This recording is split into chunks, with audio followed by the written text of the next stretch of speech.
I greet all of you affectionately for this first Sanga Mela online. I think no one of us expected this to happen, but there is one factor in this world which is absolutely sure. Nothing else than this one factor is sure and stable. Only this one factor is something which will happen. It is happening now and it has happened in the past.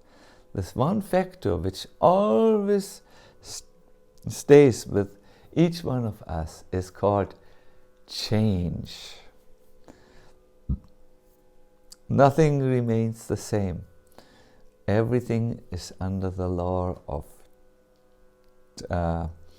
change or transition.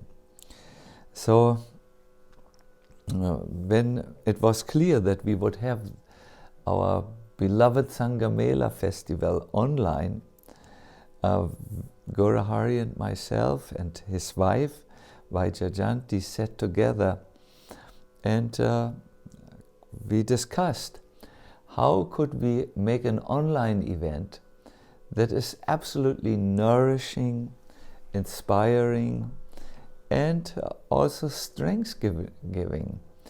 And we decided to go for this format. I would talk about a very relevant subject for about 45 minutes, and then Gaurahari will talk about Krishna Katha. See, hearing about Krishna is the purpose of our movement. It's a movement really of the ear, more than it is a movement of the eye, because our eyes are very limited. But if we hear through the help of the devotees and the Shastras about Krishna, then even he who seems to sometimes be so far away from us comes close through the oral channel and takes his residence in the heart. After a little Krishna Katha, we will then have the darshan of Shri Shri Radha Madan Mohan and a little kirtan, which I understand is done live at the temple of Golokadam.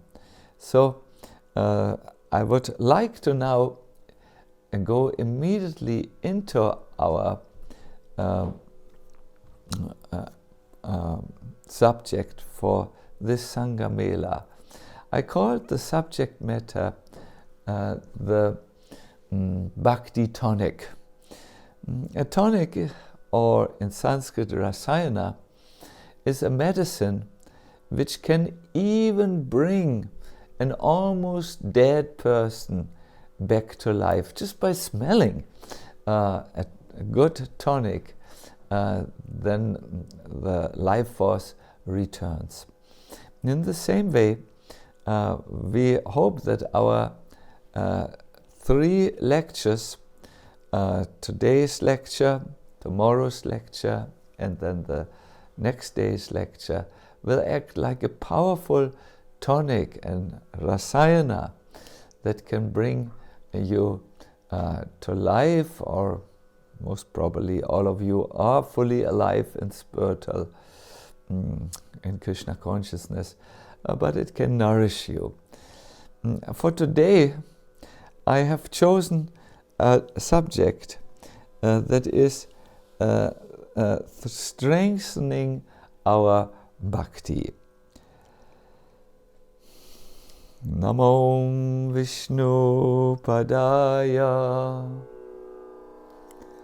Krishna Prasthaya Bhutale Srimate Bhakti Vedanta Swami Niti Namine Namaste Saraswati Deve Gauravani Pracharine Nirvishesha Shunyavadi Paskatyade Satarine Jaya Sri Krishna Chaitanya Prabhu Nityananda Shri Advaita Gadadhara Shivasari Gaur Bhakta Vrinda. The Bhagavatam tells us of a very, very important confrontation. Prahlad Maharaj confronted the values of the education which was given in the school. He had gone to this school for many years and learned politics, economics, and other subject matters which were also purely materialistic. And then one day he revolted. He said, this is not real knowledge. This is not truly important. We have to question the material life, and we have to stop becoming entangled in the material life. Therefore, I can tell all of you, there are many systems that are recommended for disentanglement from the miseries of material existence. However, the one system that is personally explained and accepted by the Supreme Lord as all perfect should be accepted. This system, which helps us to become free of material miseries, consists of processes by which we develop love for Krishna. My dear listeners, there are so many subjects in this material world, but they don't stop the miseries of material existence. Most people nowadays, they talk about a small little virus, and they are not tired to talk about all the complexities which develop from engaging with this. Some are panic stricken, some take on positions, I believe in the virus, and another says, I don't believe there is such a thing. And they discuss subjects surrounding this, vaccination, and so on. But does this really stop our material miseries? Have you ever asked this question? What stops, what subject matter, what process stops my material miseries and makes me happy? This is what Prahlad Maharaj says. There's so many subjects in this school. How to make money, how to rule, and so on. But does this make us happy? Does it stop our miseries? And he comes to the conclusion, no. We need something which will help us to become free from miseries. And that which does this, which is most authoritative, is explained by the Supreme Personality of Godhead. It consists of things which you do in order to develop love for Krishna. And then, of course, the schoolmates say, Prahlad, how do we develop this love for Krishna? How do we make progress in this? And then he gives an answer. And this answer is very important. I consider it the Bhakti Tonic. It is in the 7th canto, 7th chapter. text 30. He says, devotion or love for the Lord develops in 3 ways. First, by serving one's teacher with love. Secondly, devotion for the Lord develops in the association with devotees. And the third item is devotion for the Lord develops if you worship the Supreme Lord. Basically through Shravanam and Kirtanam. This, my dear devotees, nourishes us spiritually. This stops our material miseries. You have to serve a spiritual teacher because he can shine the light of knowledge in your life. You can associate with devotees because this association gives you eyes to see and strength to walk. And finally, you can worship Krishna because by worshipping him, he becomes revealed to you. Now, this simple process is explained in the scriptures at many, many places.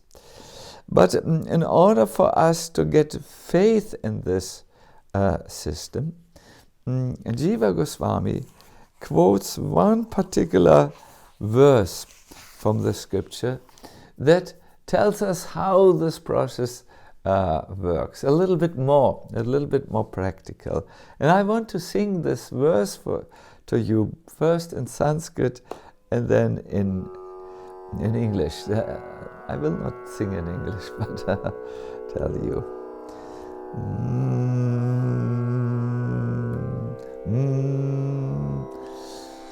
Bhakti pareshanubhavo viraktir anyatra chaisha trika ekakala prapadyamanasya yatashnatashyus tushti pushti kshut apayonugasam. Here, the process of bhakti is compared with eating a very nice meal. It says, devotion, direct experience of the Lord, and detachment from other things. These 3 develop simultaneously for one who has taken shelter of the Supreme Personality of Godhead. In the same way as pleasure, nourishment, and relief from hunger come simultaneously and increasingly with each bite for a person who's engaged in eating. Today, I had a practical experience of this. I walked with one of the devotees here through a thick forest, and we walked for a few hours until the devotee said, I'm sorry, we were discussing such interesting things, I lost the path. So we continued to walk on our intuition, and all of a sudden we saw a strange part of the forest. The first thing I noted was a sign, please do not pick the flowers. So where are flowers in the winter? I looked around and I saw mostly yellow flowers everywhere. Then the next announcement said, please make sure that you stay on the path. The next thing I noticed was a few people standing on the path of the forest and crying. Thinking, where am I? So as it turned, then I walked a little from the path, and one person said, "Oh no, oh no." I noted I had walked on a graveyard in the forest. Yes, there are some people who like that their ashes are put in the sea and no one knows where they are, the ashes are. So in the same way, some people like that their mortal remains, their dead body is cremated in the forest, and then they put a stick there and bring some flowers from time to time. So I was really surprised. When I had stepped from the path, I had stepped on somebody's grave, which I couldn't see. It was quite something. It was shocking. It was reminding me of my own death. And I was thinking, before I die, I will make sure that I live properly. But at the moment, I'm very, very hungry. It's very cold, and I need to take care of this. So, but we had lost our path. Then we asked the person and got the directions and had to walk again for a long time.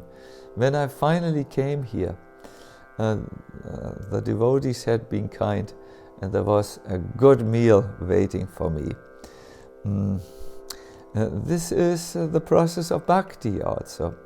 We walk through this world of death and we get very hungry for spiritual nourishment, for something that fulfills us, for something that totally takes our entire attention away from the material subjects and binds it to Krishna. And as we eat, there are take part in bhakti, there are three things, and you should check if this really happens in your life. There should be satisfaction coming. That is, some bhakti or love for the Lord. The second is, some nourishment should happen as you take part in the process of bhakti and continue to eat.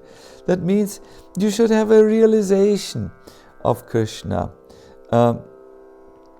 Krishna should manifest something of his presence in your heart.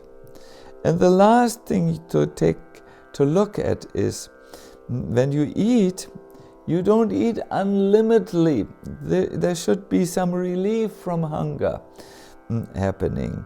That means in bhakti also, as you go on, there should be some detachment happening, where you say, I have enough, not of bhakti, but I have enough of everything else, all the entanglements into the material world, such as aham, the things which I think associate with I, and mameti, the things which I think are mine, my plans, my ideas, and so on. Check yourself. Don't mechanically practice bhakti. Check yourself if you become more satisfied in the process, that is, develop some love for Krishna.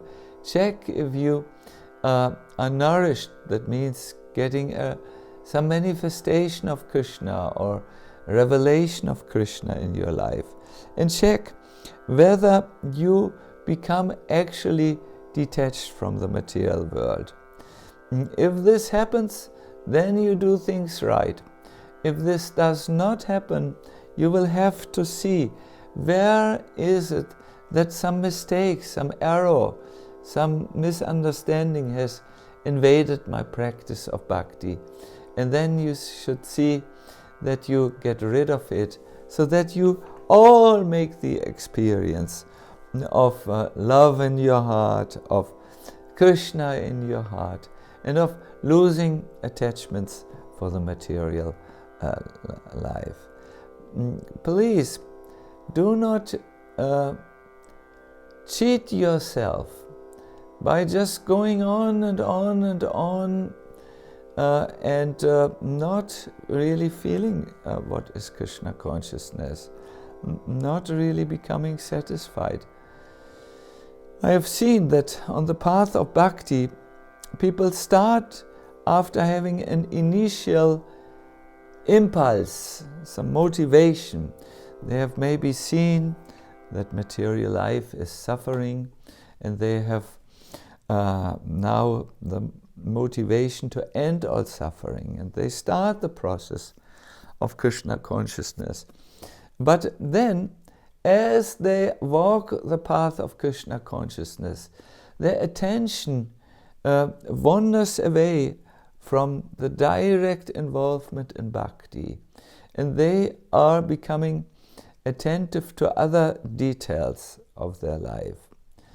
But unfortunately, these other details, these other subjects, these other concerns, these other worries don't nourish the soul. They don't give us a practical realization of Krishna. And then we can become stuck. I have seen how devotees who felt stuck on their path and felt they did not advance any longer came to Prabhupada and asked him for an advice. What should we do now? And then Prabhupada, he gave them a very interesting solution. He said, stop everything. Start fresh. Go before the deities in the temple. Sit down on the temple floor. Look at the deities and start to sincerely pray to them. I'm stuck. I do not know how to move forward with enthusiasm and the same type of bliss which I once felt. And he said, chant Hare Krishna. And I have always done this. And therefore, I have become a happy old man. We here in Gaura Bhavan have remembered this simple advice of Srila Prabhupada. And every day in the evening hours between 7 and 8, we are sitting down and we are chanting.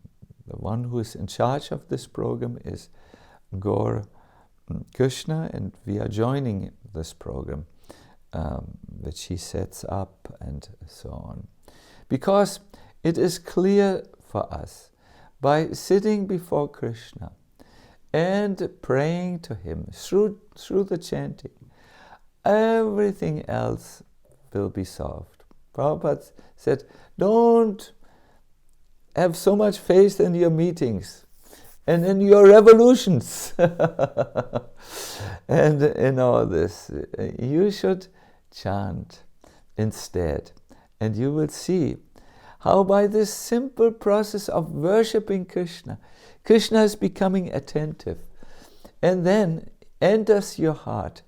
And from the heart, Krishna will purify or take care of the obstacles. He will remove them, the inner obstacles and also the outer obstacles in your life. We alone are not always able to control all the aspects of our life to our full liking. No, we are often experiencing that instead we are controlled by the circumstances. However, if we call upon Krishna, like Prahlad Maharaj has recommended, and like the Bhagavatam is also suggesting, Krishna will take care. Like food, which takes care that you become nourished and satisfied and full also. Krishna takes care that you become satisfied, nourished, and also develop the necessary detachment to stop going to the sources of miseries that is material life. A very good example of someone who followed this simple process of serving a teacher with love, associating with devotees and worshipping the Supreme Lord is a little boy called Bandhu. I have seen Chita Malini in this call. I request you, Chita Malini, to be very attentive now and tell your children about Bandhu and his experiences. You may make some notes and others also. It's a very, very instructive narration which can be found in a book called Bhakti Mela. It is said that amongst the Vaishnavas there was a time when they were quarreling too much amongst themselves. There were so many differences of opinions, also so many different sampradayas. So what was done is a book was written about all Vaishnavas, all devotees of the Lord, and their experiences. And this book became famous at the Bhakti Mela. And in Vrindavan you find many devotees who have a tulsi necklace and a little box where the pages of Bhakti Mela are written in very, very small writing, and they carry this work around their neck. Because, my dear devotees, if we hear about devotees of the Lord, then our material miseries will go very quickly. Both should be done, hearing about the Lord directly and hearing about his devotees. Then Maya has no chance and goes away very quickly. Two need to be done, hearing about devotees, hearing about Krishna. So Bandhu is such a devotee. He was born in a little village in Bengal, and quickly his mother passed away. I'm saying quickly because he was still quite young. And then his father also followed his mother into the death and passed away. There was maybe 3 months difference, and Bandhu became an orphan. He had no shelter. The village people did not really care about him because his parents had been quite poor.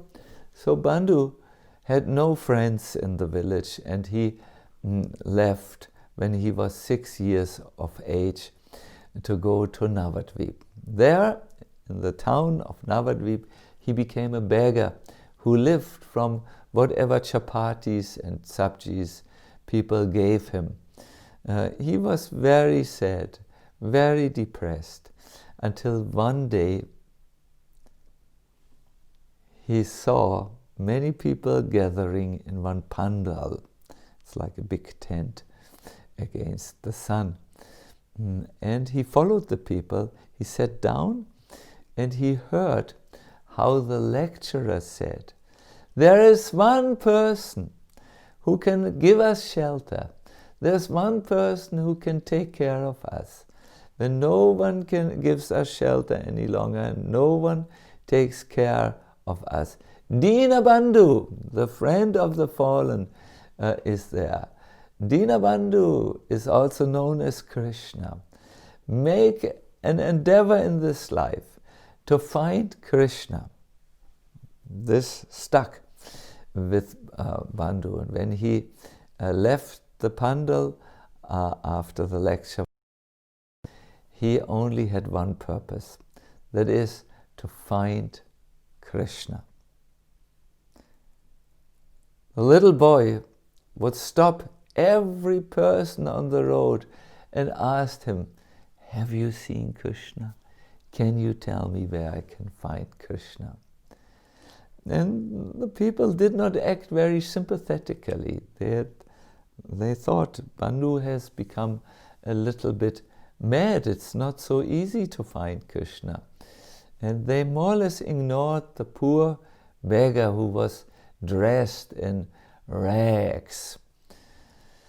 And one day, however, Bandhu met a merciful devotee, and the devotee said, Bandhu, Krishna is still in Vrindavan. He goes every day with his cows and then brings them to the Yamuna. You must go to Vrindavan. So Bandhu said, yes, how can I go? And the devotee said, in 3 weeks, a group of pilgrims will go from Navadvip to Vrindavan. Go with them, because you need a guide and you need to be protected. It's a long walk, sometimes through forests with wild beasts. Go with this group of pilgrims. I will tell the leader he should take you along. So it came that Bandhu, after spending 3 more weeks in Navadvip, traveled yet again. He was on his way to Vrindavan. When Bandhu arrived in Vrindavan, he followed the same process. He asked each single person he could stop on the road, please, can you tell me where's Krishna? And again, all the people thought, well, this boy is very young, how will he be qualified to see Krishna? And they ignored him until one day a devotee said, it's not so easy. And he more or less repeated what Prahlad Maharaj said. He gave him the Bhakti formula. He said, you have to serve a teacher with love. Listen from him. You have to associate with the saintly devotees, and you have to worship Krishna. Bandhu said, where do I find such a teacher? And the devotee said, I will bring you to one. Next morning, meet me at this place. So Bandhu met the devotee again, and the devotee, I forgot his name, took him to a little ashram where there was an elderly devotee, he was a guru, with his wife and 9 cows. And after Bandhu got introduced, the teacher said, what can you do to stay in the ashram? And Bandhu thought, and he desperately thought, and then, yes, I can take care of cows. I come from a village, I have learned that. So in this way, Bandhu found shelter at the house of this wonderful person who became his guru and who instructed him how to find Krishna. And every day, Bandhu lived in Vrindavan and associated with the devotees there. He sometimes went to the temples, he sang and worshipped the Lord. And every day his service was, after taking care of the cows, to bring the cows down to the river Jamuna. So he did this day after day. He herded the cows till one day, one very special day, one fortunate day, Bandhu saw a big heard, a big herd of cows coming on the opposite bank of the Yamuna. And he heard laughter, and he heard sounds of flute. And then everything disappeared again. He thought, the next day he thought, I saw something. And he went back to the same spot. And yes, in the late afternoon, it was not yet dark, he saw a herd of cows. This time he not only heard, but he saw the herd of cows. And he saw some cowherd boys dancing and playing on their flutes. And then the scene disappeared.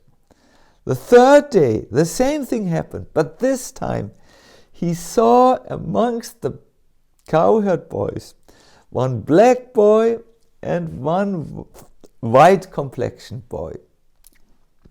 He ran across the Yamuna to meet them, and he said, "What is your name?" And the black boy said, "Syam," and the white complexioned boy said, "Dauji." They call me Dauji here. And they had a wonderful time. They played, and at the end, the two boys asked, "Do you have something to eat?"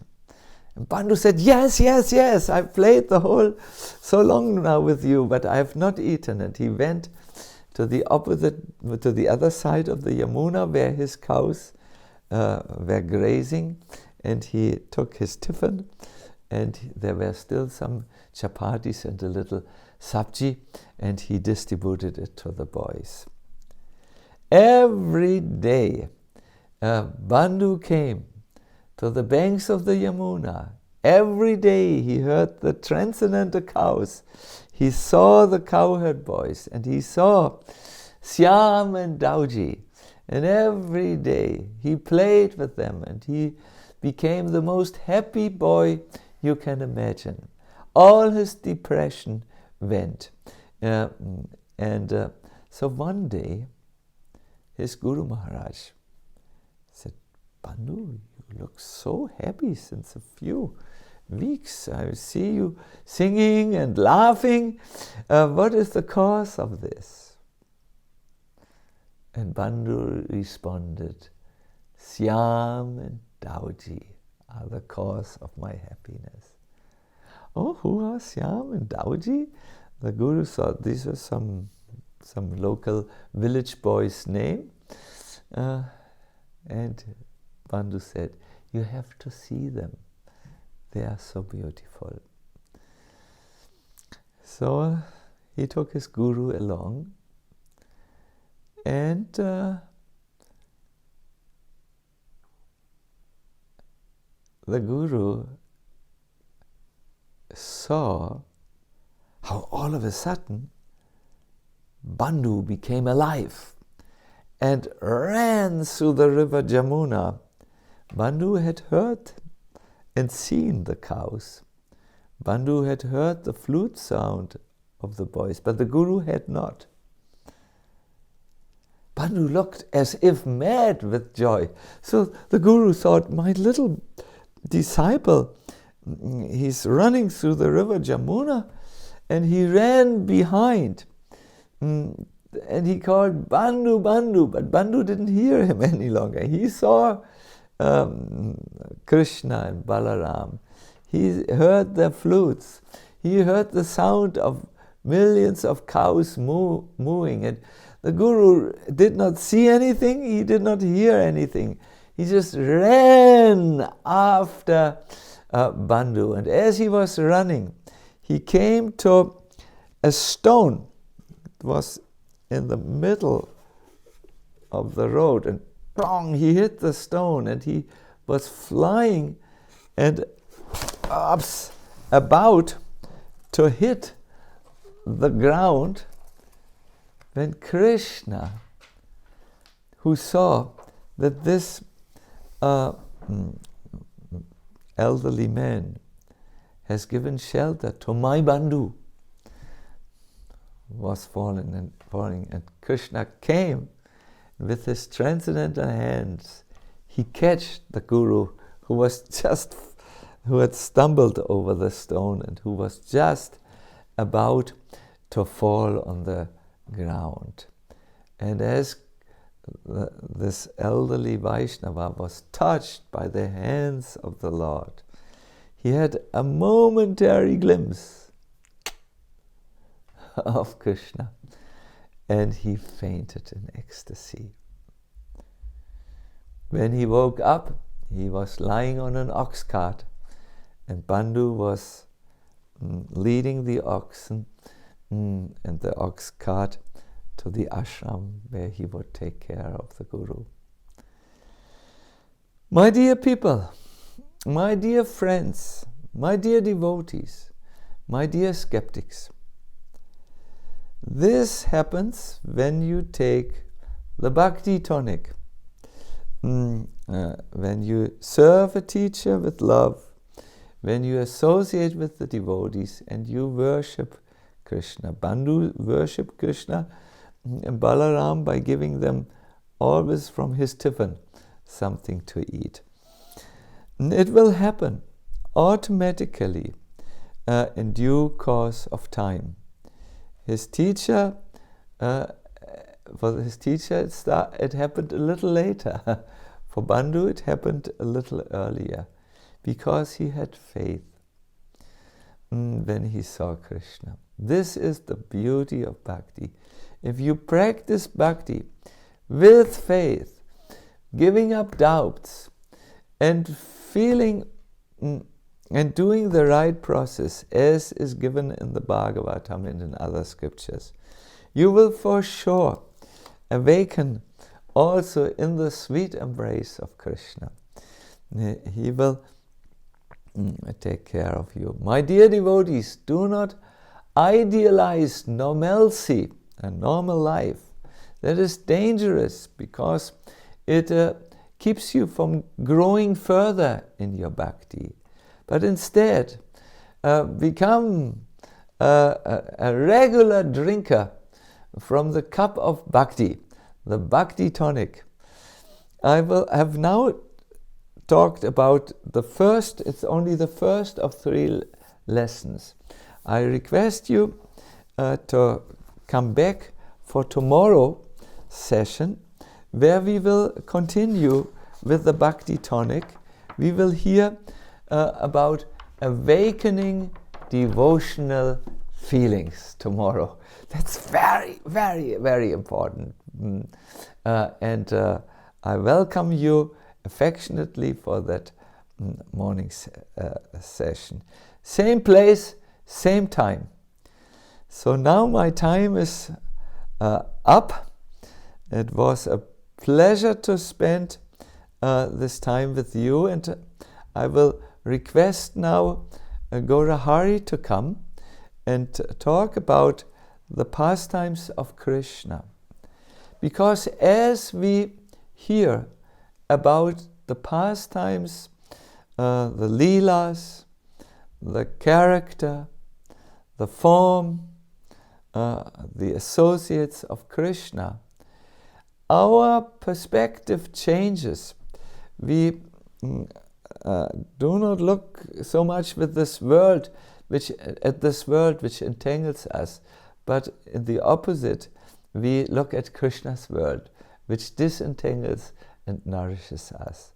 I request you, after the talk of Gaurahari, which will be for about 15 minutes, we will have an original live darshan of our beloved Radha Madan Mohan. There will be a kirtan, and you can have that darshan and become happy and transcendental Krishna consciousness.